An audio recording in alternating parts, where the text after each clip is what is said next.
Hello, boys and girls. I hope you enjoyed doing yesterday's experiment. I'm back with a new one today. Today's experiment is not nearly as long as yesterday's, so if you're running short on time, this would be a good one to do today. The supplies that you need today include white vinegar, baking soda, some bowls. If you're feeling brave, some food coloring.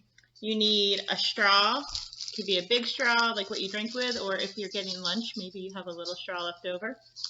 And you need some cookie cutters. So I found a few in my children's Play-Doh activities, but then I also have a few from when I make cookies. So whatever you can find works best. If you don't have white vinegar in your pantry, you might have some red wine vinegar. That might work, or some balsamic vinegar. So remember, you don't need to go out and buy anything for these experiments. Just use what you have at home, and if it's different, that's pretty cool. So for step one of the experiment, what you're going to do is you're going to take your baking soda and you're going to put some in a bowl. I have 4 bowls because I have 4 different colors of food coloring, so I'm going to put some in each of my 4 bowls. The next step is if you are adding food coloring. This is when you would add the food coloring. So I've got 4 colors in my food coloring today. I have pink, which I'll put in this bowl. I'm going to put about 3 to 4 drops.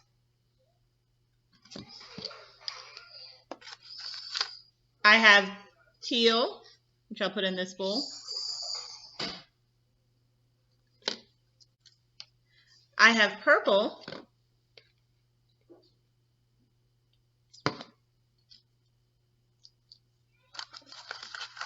And then I have neon green.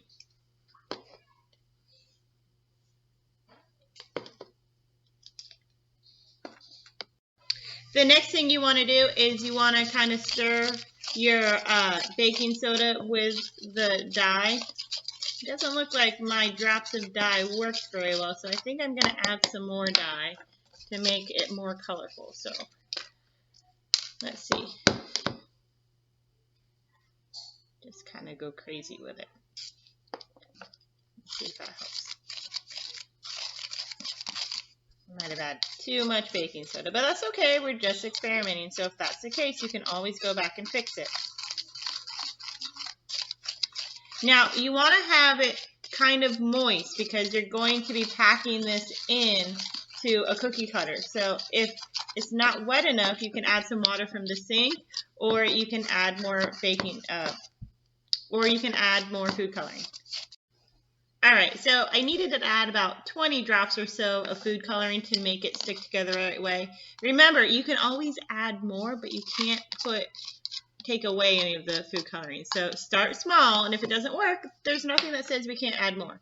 I have my helper Caleb here, and he's going to help us to mix the rest of the food coloring. So we'll be right back. Alright, so Caleb and I went and mixed together all of them. And so now we have baking.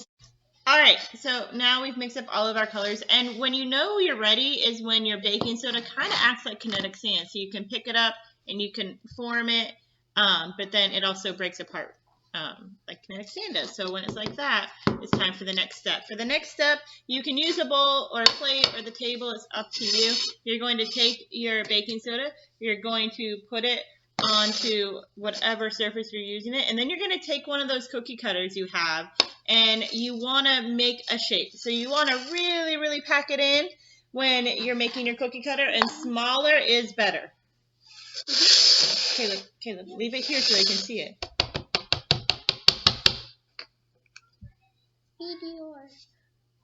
Okay.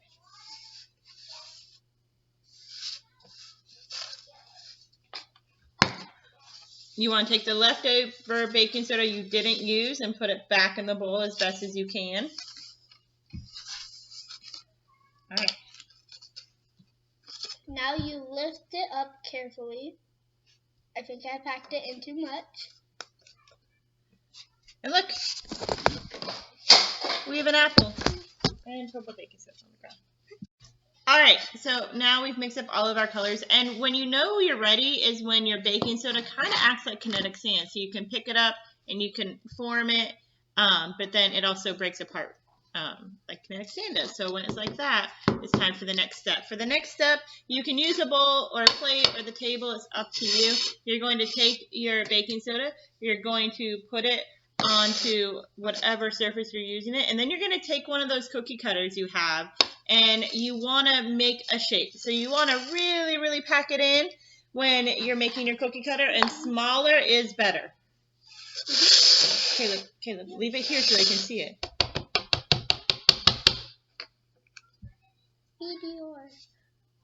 Okay.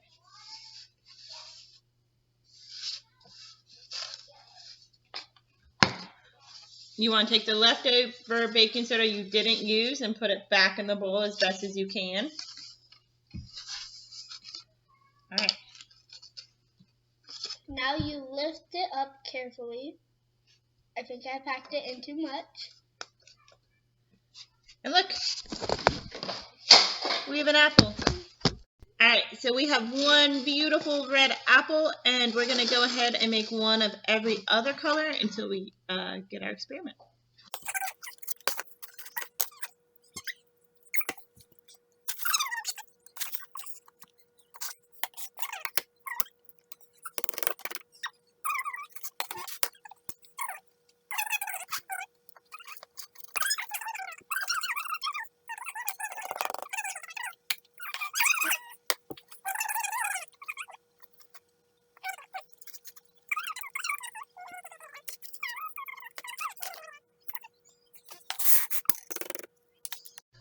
All right, so now we have our 4 apples. We have a purple apple, a pink apple, a green apple, and a blue apple.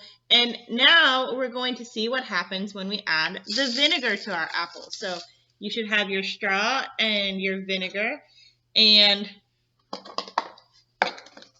we're going to drop it on our apples and see what happens. Can I pour it on? We're not going to pour it on. We're going to use our straw as a dropper. Okay, how? So to use your straw as a dropper, you're going to put the straw in the vinegar and then put your thumb over it, and it'll hold some water. Oh, okay. All right, wait. Huh? Okay, Caleb's going to do it now. Let go of your thumb.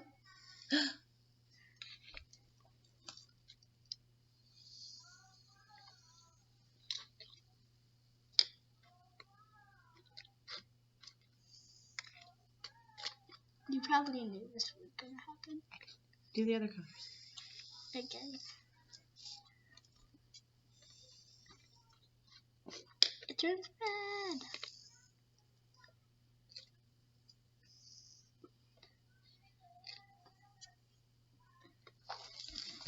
That's a good color. And that is it for our experiment today. So the reason why we see that the apples are starting to fizz is because of a chemical reaction between the vinegar and the baking soda.